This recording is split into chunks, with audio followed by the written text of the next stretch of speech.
வணக்கம். பூங்கனி சமையல் சேனல்ல இன்னைக்கு காலையில சாப்பாடு பூண்டு மிளகு போட்டு பூண்டு சாப்பாடு செஞ்சேன்.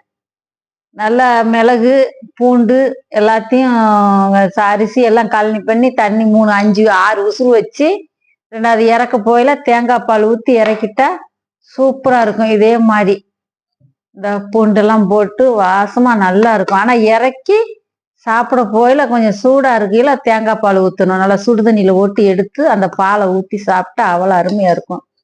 இந்த தட்டைப்பயிறு வறுத்து கருவேப்பிலை தட்டைப்பயிறு புளி கொஞ்சமான புளி வைக்கணும், வச்சு நல்லா வத்தல் வச்சு அரைச்சிட்டா சூப்பரா இருக்கும். இந்த துவையலுக்கும் அந்த சாப்பாட்டுக்கும். ஊறுகாய் இருக்கு, நமக்கு என்ன வேணுமோ பிடிச்சிக்கிட வச்சுக்கிட வேண்டியதான்.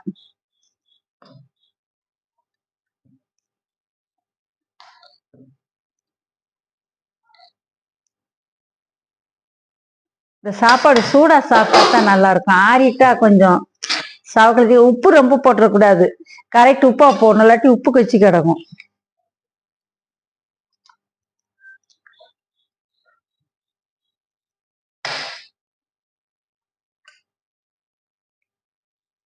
நல்லா வறுத்து அரைச்சிடணும். அம்மியில அரைக்கலாம், இல்லாட்டி மிக்சிலே கட்டி அந்த இந்த பதத்துக்கு அரைச்சி எடுத்தா துவையல் சூப்பரா இருக்கும். ஊறுகாய் பீஸும் ஒன்று வச்சுக்கோங்க.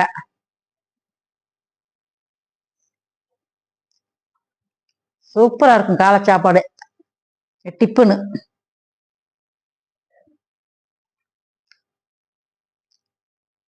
சாப்பாட்டுக்கும் அவ்வளோ அருமையா இருக்கு. நீங்களும் வாரம் ஒரு முறை இதை மாதிரி வச்சு வீட்டுல சாப்பிடுங்க, பிள்ளைகளுக்கும் கொடுங்க, நல்லா இருக்கும். நமக்கு நல்லது மிளகு போடுங்க, சூப்பரா இருக்கு சாப்பாடு.